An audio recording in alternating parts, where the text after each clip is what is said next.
So a Nazi murders a white woman and everybody freaks out. Like killing people is something new for Nazis. Hey, poor! Hey, poor! Hey, poor! You don't have to be poor anymore!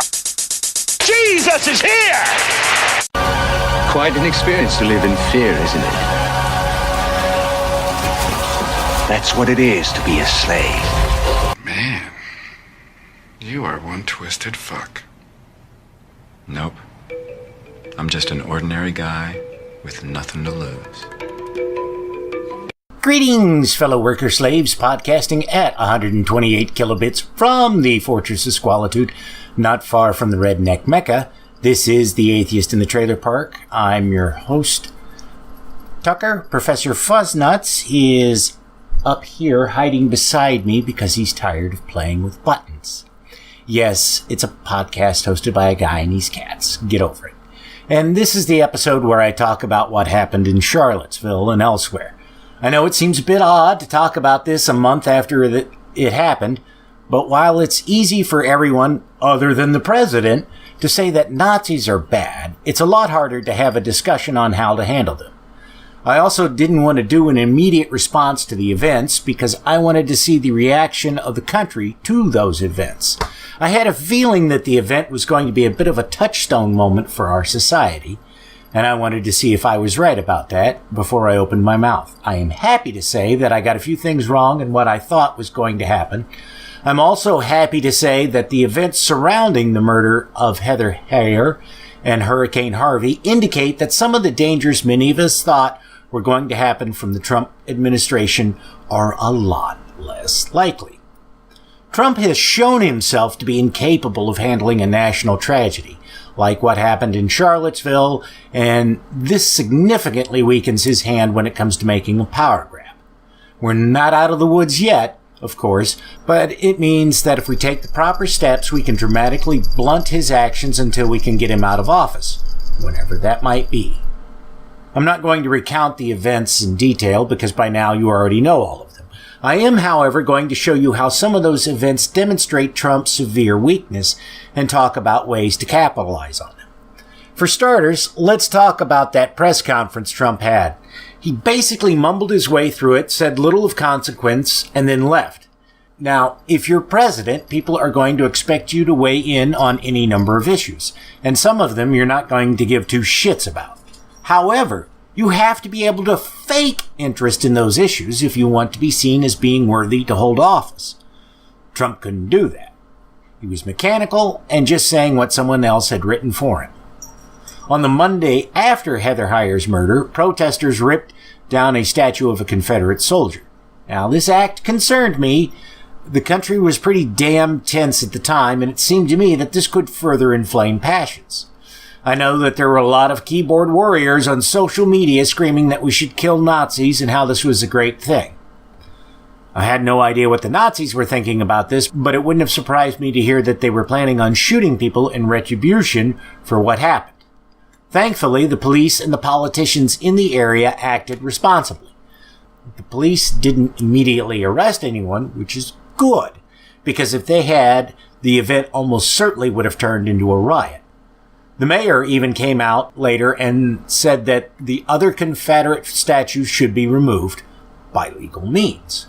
Both of these things were important in getting the national dialogue to a place where such statues can be removed without a repeat of the violence in Charlottesville. Of course, they're mostly still standing and we're not talking about it much anymore, but the example exists on how to handle a repeat of the situation, which we will almost certainly have. I know people are upset about the police arresting the protesters, but you know what? That's what's supposed to happen in situations like these. All of us, when we see someone protesting something that we also disagree with, get upset when we see protesters being arrested. But suppose that the statue they'd ripped down wasn't of a Confederate soldier, but some ugly-ass piece of modern art that the city paid too much for and nobody really liked. You'd probably think that the protesters were out of line, even if you did agree that the damn thing needed to be gone.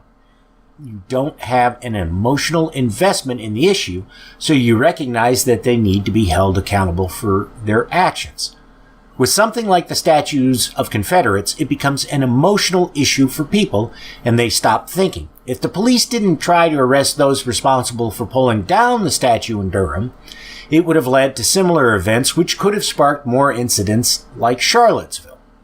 And remember, while the popular image of Rosa Parks being arrested for refusing to give up her seat on the bus was a spontaneous act on her part, it wasn't. She worked for the NAACP, and they had been trying to find a way to protest the law. She wasn't the first person to be arrested for refusing to give up her seat. But the other people arrested before she was wouldn't have been viewed in a positive light by the rest of the society.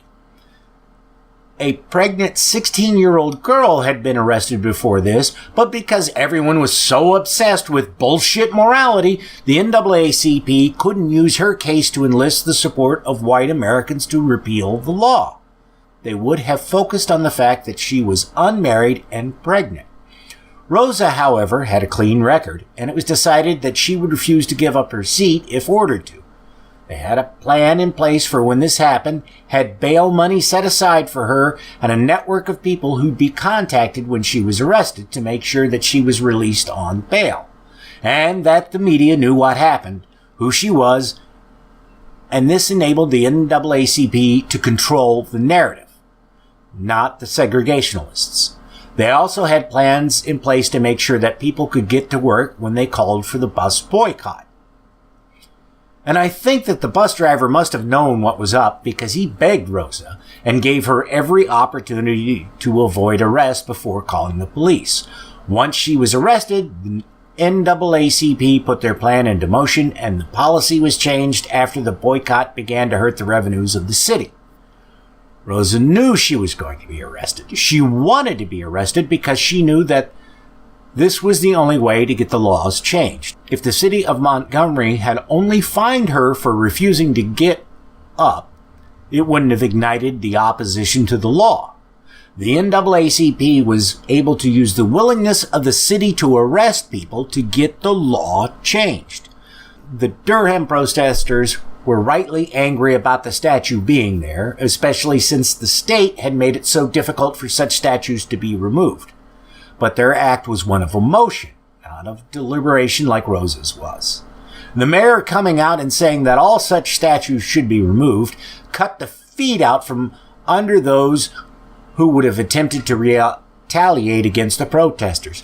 Nowhere in their mind could they think that they had the unofficial support of those in power. At the same time, by arresting those responsible, Durham sent the message that people taking the law into their own hands was going to have consequences. Both sides have been given the message that they need to think before they act. Now, I know that hundreds of people who weren't involved have turned themselves into the police and claimed that they helped pull down the statue, and that there's people who've raised money to handle the issue of fines and bail. Nothing wrong with that at all.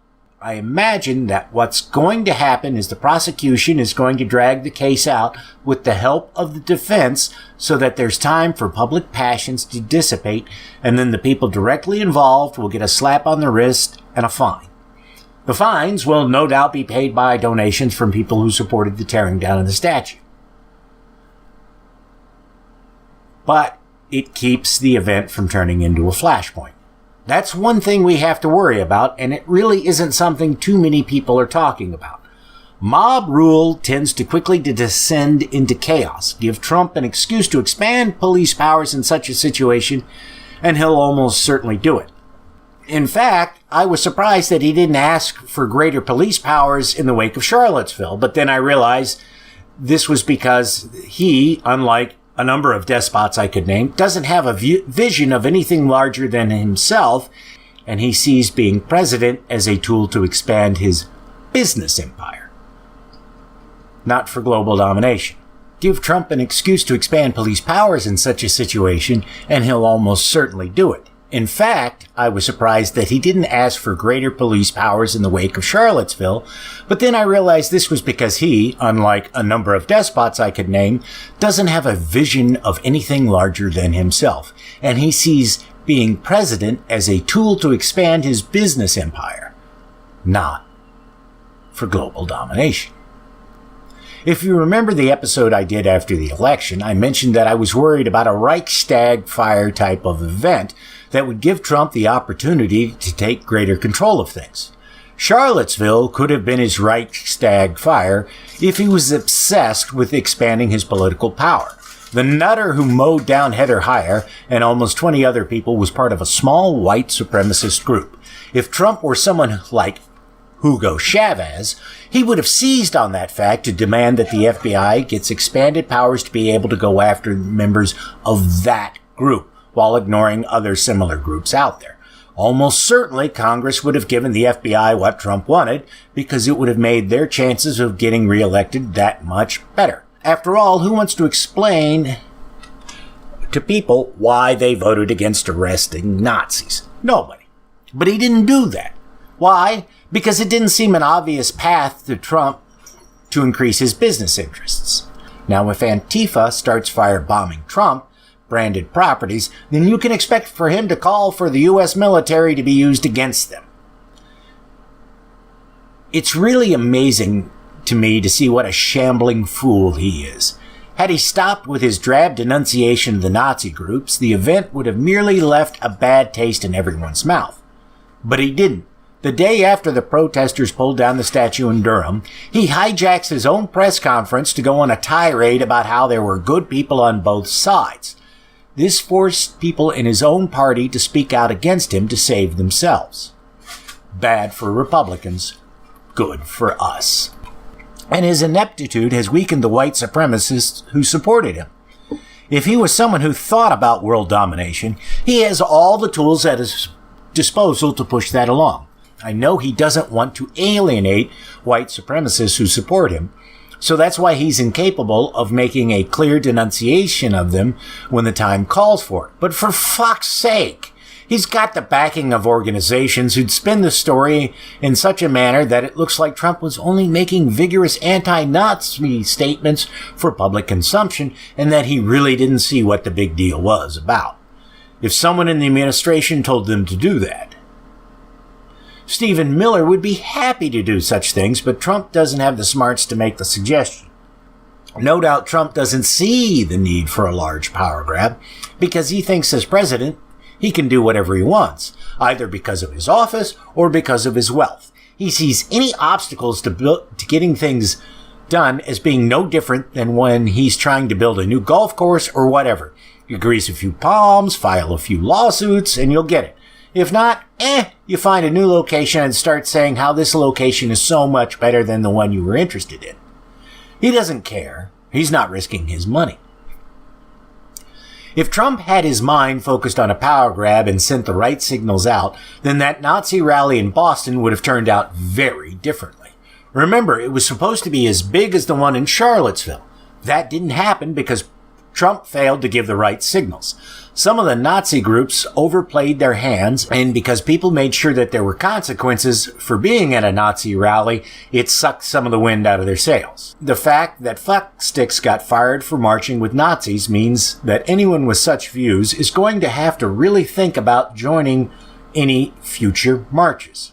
The fact that nobody wants to host a Nazi website which posts about killing minorities or bashes victims of hate crimes forces them to go underground, which isn't entirely a good thing, but it can slow their growth. It also makes them less likely to be able to act on a large scale. Trump's inability to respond to Hurricane Harvey in a sympathetic manner helps to undercut his political power as well. Before and during the storm, he was shitposting on Twitter meaningless comments about how greatly prepared FEMA was or going after Hillary. Obama quietly wallops him by posting useful information on Twitter. Then when Trump goes to Texas the first time, he doesn't meet with any survivors and talks about himself. In an obvious effort at damage control, they send him back a few days later, where not only does he look like an idiot at a photo op by handing things to people inside of a pickup truck rather than putting it in the empty bed, then when he goes to an evacuation center to serve food to people, he has a horrified expression on his face in most of the photos, like he's afraid he'll catch something from the poors. As I record this, Irma's battering Florida, and Trump's handlers seem to have hidden his phone because he's hardly tweeted anything at all in the past couple of days. Of course, when they have to stick him in front of the cameras again, it's only a matter of time before Grandpa goes off script and starts talking crazy. All of this shows us where Trump's Achilles heel is. He's not interested in anything which doesn't directly affect him or make him look better. All Democrats have to do is to remind people of this fact. And I don't just mean by calling him out, but circulating those photos of him looking so uncomfortable dealing with ordinary people and not commenting on them. Because there's really no need to say anything. And by not pointing out that he looks miserable, people will notice it without their defenses going up. Which means they'll start thinking, people like me disgust the president. I'm not disgusting, so why doesn't he like me? There's a great pic that I can't find right now of Trump looking as disheveled as a Nick Nolte arrest photo. That'd be a great one to dredge up and show, again, with no commentary, when re-election time rolls around. No, I'm not certain that he'll last that long, but you know what they say, plan for the worst, hope for the best. If I were a Democratic politician who was thinking about running for president in 2020, what I would be doing now is talking to nonprofit aid agencies who are going to be helping clean up after Irma, offering to come down and help while promising that I wouldn't be doing anything to call attention to myself until after we were finished so that they wouldn't have to worry about dealing with hordes of reporters and things like that. Just say you want to chip in and help. Afterwards, you'll mention that you were there and you saw how well they handled things. Now, of course, somebody will spot you doing something, take a pic of you, and post it to social media. That somebody might be a plant who sends the image to, say, a close Twitterer follower of yours with the message, "Is that so-and-so? It kind of looks like them, but I've not heard that they were coming here." The follower will no doubt respond with, "Oh my God, it is so-and-so, helping after Irma," and promptly share it, which means it'll sooner or later get picked up by the media because it's an enigmatic image. If it really is the politician, why aren't they saying it? Why is it somebody else pointing out that this is the politician? Why didn't the politician tell everybody that he was going down there or she was going down there to do these things? Why is some random stranger tweeting it? And then when the media calls the office of the politician to ask if it's really them in the pic, the response should be something along the lines of so-and-so is away from the office and isn't available to discuss their activities at this time. If the politician is asked by the media who finds them helping with disaster relief, if the politician is spotted by the media while they're helping with disaster relief and the media asks if they are so-and-so, they should laugh off the question and just say that they're simply someone who's volunteered to help during this difficult time. Then, when they get back from helping, and they should spend at least a week down there, only leaving before that if large numbers of press show up and start hampering efforts, they should release a written statement confirming that they were there and praising the work that the nonprofit did. Whenever they're on camera and someone asks them about it, they should immediately deflect and start talking about the nonprofit, downplaying what the politician did to help out. This shows them in stark contrast to Trump, who can only talk about how big the crowds were that came to see him and babble largely incoherently about things. Because the politician is being subtle, it'll be more dramatic than anything Trump could manage. It'll attract a lot of attention because people will know that the politician is running for president, but because they haven't said that they are, the press is forced to shape their discussion. They can't just say, well, so-and-so's running for president and move on to the next thing. They have to have a discussion about it. They have to get a whole bunch of talking heads, some who are going to argue that the politician is running and some are going to argue that the politician isn't running. this can help give that politician an image of being a solid, down-to-earth person. And that is going to make it hard for Trump to run against them. He deals in broad, loud strokes. Somebody who can zoom in on a person in, say, a town hall meeting and take the question that they're asking and use it both to focus on that person while at the same time showing how lots of other people have a similar question will kill Trump's popularity. Give the right specifics at the right time in the right amount while Trump throws out whatever pops into his head, and more people will see Trump as being the buffoon he is without the opposing politician ever having to say it. Now, to circle back around to the Nazis. Until we can get control of the government back into the hands of the Democrats, it's going to be up to us to deal with him. And we can't just go around randomly punching Nazis, as fun as it might be. That won't fix things. To fix things, and I mean really fix things, we're going to have to tackle the issue from a number of angles. Counter-protests work and are important, but they're not the only solution. Right now, the Nazis are in a bit of a quandary, even if they won't admit it. The election of Trump energized them, and they thought that they'd be able to make their move unopposed. They assumed that their march in Charlottesville would be the first step in seizing control of the country. Instead, they found themselves surrounded by more people than they had, and the national dialogue wasn't about how the statue should stay, but that fucksticks had murdered a young woman. They were slightly reinvigorated when Trump made his comments, but the fact that no politician supported him on the matter caused them to pause. The embarrassing Boston rally has further told them that they're going to have to work harder if they want to get anywhere. The rally they held in Portland this weekend, bet you didn't hear about that, also can't be seen as anything other than an embarrassment. The counter-protesters forced the Nazis to attempt to hold their event in Vancouver, and when one of the Nazis tried to run down counter-protesters with his truck, he failed to injure anyone and was quickly arrested. Putting pressure on local law enforcement to keep track of these assholes is one thing that we can do. The feds are unlikely to do much to counter them since it doesn't have the profit-making potential that pursuing other crimes does. Remember, Sessions has friends in the private prison industry, and there's certainly more people who smoke pot than there are Nazis. Another thing we can do, which is both the hardest and most difficult thing to do, but will be the most effective, is street epistemology type encounters, not confrontations where you're shouting at one another or where you're facing off against more than one of them.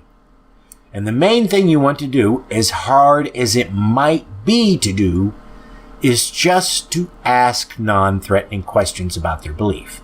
You want to avoid getting an emotional response out of them because when that happens, they stop thinking. You want to get them to think and think hard.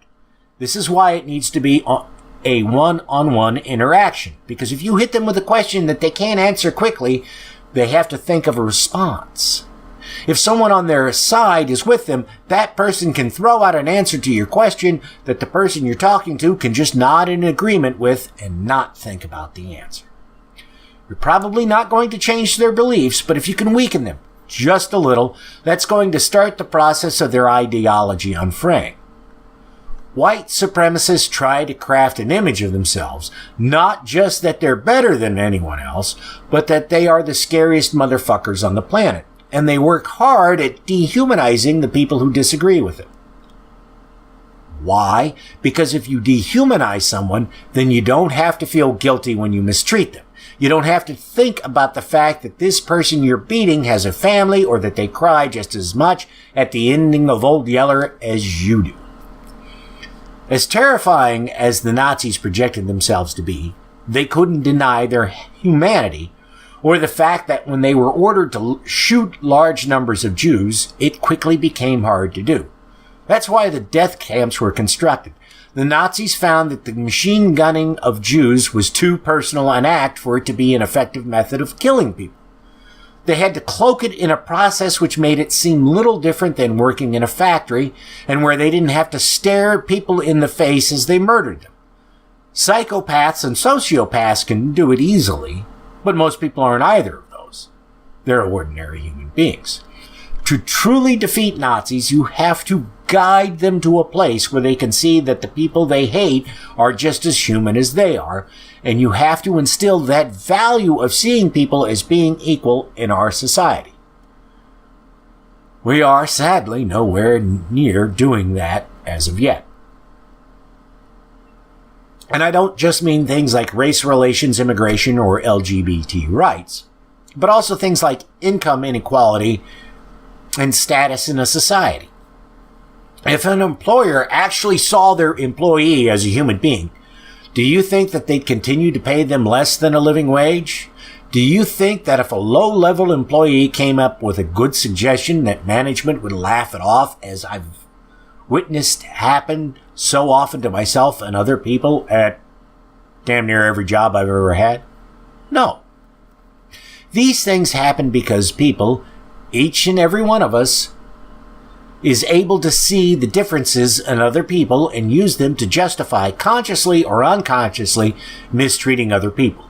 The person screaming at the fast food clerk because something wasn't right about their order doesn't see a human being behind the counter. They see an inferior who has disrespected them. They don't think about how this person is feeling at the moment because they don't see that individual as a person at all.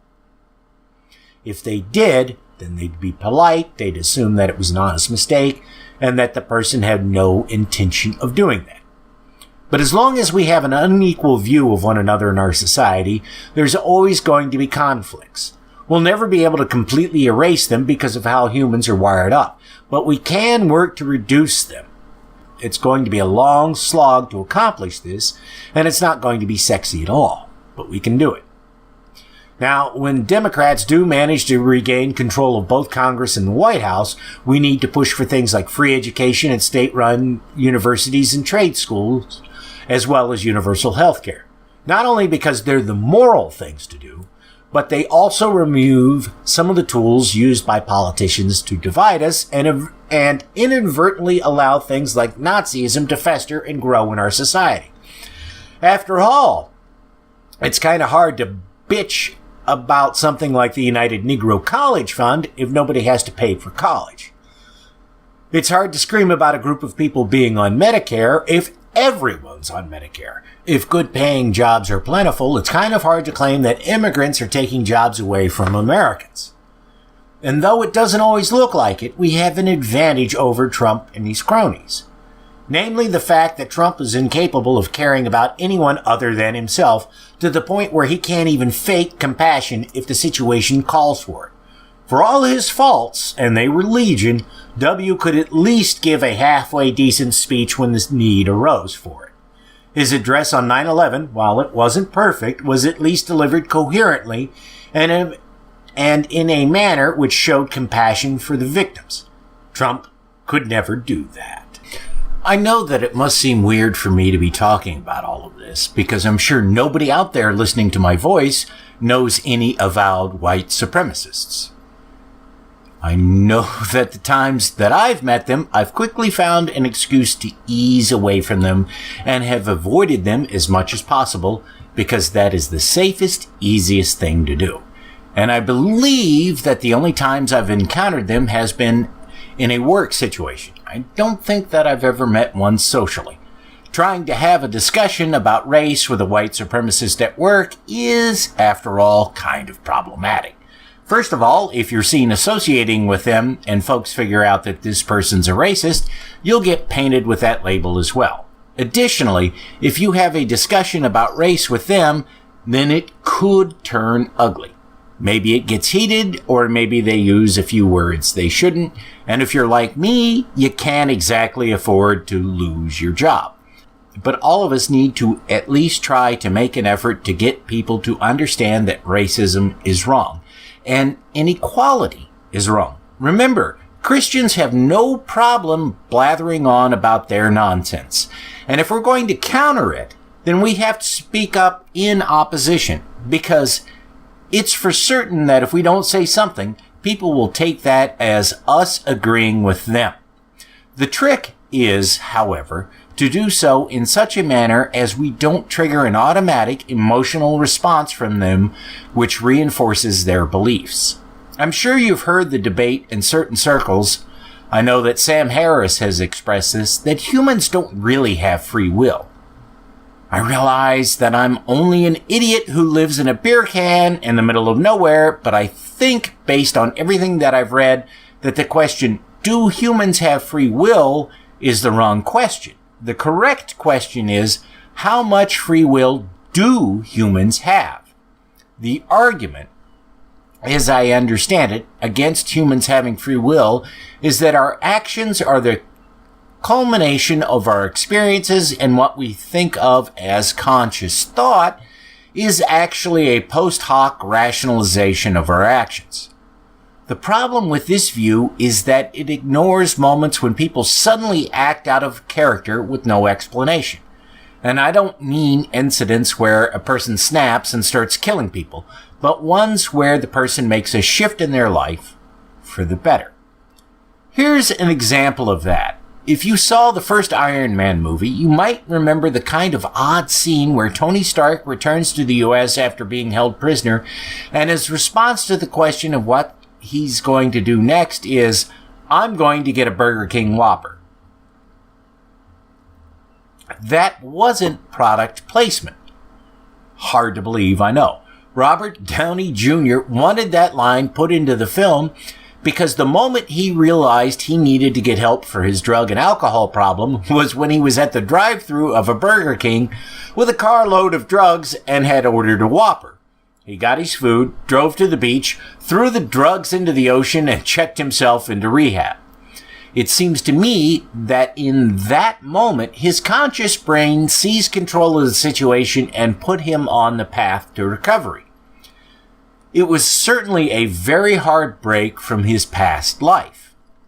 And I want to point out that it's very easy for behaviors to get really hardwired. Allow me to give 3 examples from medical literature and one from an anecdote a friend of mine told me. The first one comes from Oliver Sacks' Musicphilia. In this book, he describes the case of an internationally known opera singer. The singer would arrive at his performances dressed to the nines with a newspaper tucked under his arm, and he would go out on stage and give a fantastic performance. What no one in the audience knew, and in fact very few people who encountered him knew, was that this opera singer had severe Alzheimer's. In fact, it was so bad that when he wasn't getting ready for a performance, performing, or interacting with his fans on his way out of the theater, he was basically a vegetable. He had no idea of where he was, who the people around him were, or what it was in his newspaper, but he could perform. Sacks seemed to believe that this was the power that music has over us, that it was music which animated the husk which the singer's body had been reduced to. I'm not going to dispute Sacks' claim that music has a powerful influence over us, but I think he's slightly mistaken in this instance because of the next 2 cases. The second one comes from the book The Power of Habit, Why We Do What We Do in Life and Business by Charles Duhigg. In that book, he describes the case of a man who'd recently suffered a stroke, and after he'd recovered, seemed largely normal, except for a few odd behaviors that he had picked up. He would seem largely normal, but there were times when he'd suddenly become extremely befuddled. In his normal daily routine, he'd be just fine, but change things slightly, and he couldn't understand what was happening to him. He could have an intelligent conversation with a stranger once, but the second time he met that person, or if he met another person under similar circumstances, he'd say the same things, verbatim, that he had the first time or that he'd said to the first stranger. It turned out that the stroke had destroyed the part of his brain which created new memories, and because his life before this had been so structured, so long as nothing new came his way, he'd seem perfectly normal. Essentially, he stopped being a thinking person and was nothing more than an automaton. The part of his brain that made him him was gone, and all you had left was this shadow of a previous person. The third case was described on either a Nature.com or a Scientific American podcast from a few years ago on the subject of Alzheimer's. They talked about a grandmaster chess champion who, when he was in his 70s, went to his doctor to complain that prior to this he could visualize a game 7 moves ahead. But now he was reduced to being able to visualizing the game 5 moves ahead. The doctor examined him and decided that it was probably just a side effect of getting older and that it wasn't really anything to worry about. Only after the Grandmaster died and they did an autopsy on him did they discover that his brain was riddled with Alzheimer's. The anecdote from my friend is this. He's ex-military, and he told me about a time, years after he got out of the service, when some lunatic walked into the bar he was in with an assault rifle and began shooting up the place. My friend said that as soon as the guy walked into the bar, my friend immediately flipped over the table and hid behind it. It was only after the shots started ringing out that my friend had the faintest idea of what was going on. That the conditioned reflexes the military had instilled in him had kicked in and managed to save him before he knew there was a threat consciously. I realize that anecdotal evidence isn't the best, but I'm inclined to believe my friend because he didn't describe doing any heroics. He just did what the military trains you to do when you find yourself in a hostile situation. Get your ass behind cover and see if you can get the fuck out of there. All of us have lots of behaviors that are hardwired into us that we don't even realize. For example, if you decide you need to get up and get something, you don't have to think about how to work your legs. You just say to yourself, I need to get up, and you get up. If you've done any manual labor at all, after a while, you don't have to think about how to do the task, you just do it. Hell, a lot of my college courses were like that because the papers I had to write were so damn generic, I didn't have to think about them after a while and just sat down at the keyboard and let my fingers bang the damned thing out. I usually got an A on those papers too. If you listen to enough episodes of any podcast, you'll start to notice that the hosts use the same phrases over and over again.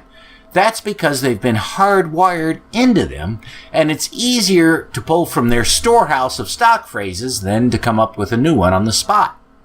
Yet we can change those hardwired behaviors in us under the right circumstances.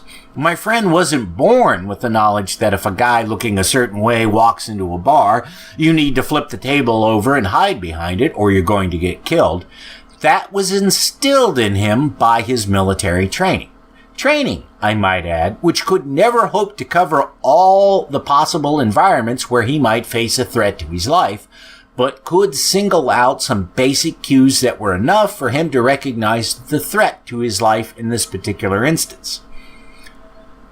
This is why when you're trying to change someone's mind, you have to come at the issue from an odd angle. You can't come at it from the same angle as most people do, because the person you're talking to has already got an automatic response to that. This is why asking them questions is a good way to force them to think. And also why, even when you recognize that you need to change your behavior, it is so hard to do. Your brain wants to keep the same routine, and you have to trick it to get it to do the things that you want. But you can do it so you're not entirely controlled by your past behaviors, as the arguments against free will would seem to imply. And I will add that the most effective method of learning language in adults, when you're trying to learn a foreign language, is called the Pimsleur method. And the Pimsleur method is designed so that, it does the standard phrase in English of, say, I want to know where the bathroom is, followed by the response in the foreign language of that particular phrase. And it does that a few times with certain words and phrases, and then it will go and ask you, what is the phrase for I want to know where the bathroom is in this language? Because that forces your mind to think about it and pull that knowledge up, and it it helps get you to grasp the language and learn it, because adults have a harder time learning a new language than young children do, because our brains are already fairly hardwired for a specific language, and changing that hardwiring can be difficult. Whereas in children, brains are very malleable, so it's easier for them to pick up a foreign language. So when you're trying to get people to understand concepts different than those that they've been exposed to, you're asking their brain to throw out everything it's been conditioned to accept and replace it with something new. Intellectually, a person can recognize that a behavior or an attitude is wrong, but changing it is an entirely different thing, and the brain is like any other muscle. As you use it, it becomes fatigued and needs to rest. But if you work at it, you can change things and the minds of other people. Okay, that's enough of my babbling. Before I get out of your ears, I want to give a couple of quick updates about a few things. The first is that I managed to procure some more wood from work. It's not the full amount that I need, but it looks like I'll still be able to get as much wood as I want, so I should have enough to start work on the deck in a week or two. I also need to thank all the folks who've supported the show on Patreon. I was looking at my electric bill this month and wondering how I was going to pay it and still eat, since we're now on a bi-weekly pay schedule. So around the time the bill is due, I'm between paychecks. Then I got the email from Patreon saying that they'd sent me the money for last month. And while it's not enough to cover the electric bill, it's enough so that I don't have to worry about putting myself on short rations to pay it. I really do appreciate that. Buttons went for her final round of vaccinations yesterday, and she's scheduled to get fixed on the 24th of next month. And I apologize for the delay in getting this episode out. In addition to getting Buttons to the vet, on Saturday, I went to the local Democratic Party I went to, it was the end of summer picnic and fundraiser. They had the leading Democratic candidate for governor in Tennessee, the former mayor of Nashville, Carl Dean. So I felt I kind of had to meet him because, well, I wanted to make sure he knew about Eric Hoffer's book, The True Believer, because that, as I said so many times in the past, seems to be the blueprint the Trump campaign followed. And I also wanted to tell him about Bruce Carlson's podcast, My History Can Beat Up Your Politics. I mean, I don't know that these things will make a difference and get him elected or whatever, but I have got to try, because we don't have any choice. I mean, if I didn't do that, I would be like, well, maybe I should have done this if he lost, or even if he won. And since I'm poor, I had to go to the picnic and help set up and tear it down to be able to get to it for free. Not that I'm complaining, but that tied me up a bit. And then, it took me all day today to write this damn thing and record. And I couldn't edit all of it, so it's going up later. I hate that. I really do. Because, I have podcasts I like to listen to. They come out on a certain schedule. And I have a hole in my life when they don't show up, because it's like, God damn, now I got to find something else. See, this is the behavioral thing I'm talking about. Mondays on my way to work, fire up the old iPod and I put on Cog Disc to listen to. Cog Disc isn't out. God damn, what the fuck am I going to listen to? I have to think about it. I hate that. And I know you hate it too. And I also know that I kind of lose listeners when I'm late, so I apologize. I try to do this as best I can, but, I'm a guy without a car who has to spend an hour and a half at least one way walking if not both ways, to and from work. So, anyways. So I apologize to anybody who was expecting to get this on their device bright and early Monday morning and have something to listen to on their commute or whatever, and now had to find something else to fill that void. Hope you'll forgive me. I do the best I can, and all of you out there really do help make my life better. Because you force me to break behavior patterns of mine that are bad. So, I thank you all, and I will have a special episode out sometime this week or this weekend, depends on how everything goes, that will be dealing with other events in Charlotte that happened in Charlottesville. That's it for this episode of the Atheist in the Trailer Park podcast. You can subscribe to the show on iTunes, Stitcher, as well as just about anywhere else podcasts can be found. Many of the episodes are also on YouTube. Follow the show on Twitter. @TParkAtheist is the show's Twitter handle. It's on Facebook at facebook.com/trailerparkatheist.com. If you happen to like the podcast, please rate it on iTunes. If you'd like to support the podcast, there's a donate button on the show notes page. You can support it via Patreon at patreon.com/TNTucker. Thanks for listening. Say goodnight, Fuzz-Nuts. All I know is this violates every canon of respectable broadcasting. Damned cat.